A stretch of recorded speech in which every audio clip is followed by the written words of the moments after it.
Isang mapagpalang araw na naman mga idol. Welcome again sa ating episode ng Moto Features at hindi tayo magre-review ngayon ng motor kundi magpapalit tayo ng CVT set galing sa Motaro. Okay?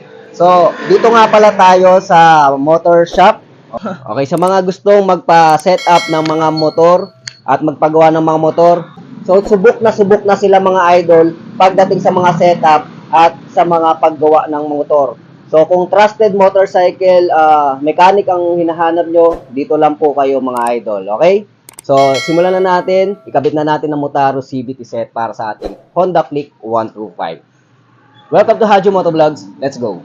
Ano to na nga mga idol, ang CVT set. Okay. Yan. So, ang gagamitin natin ngayon is Motaro brand mga idol.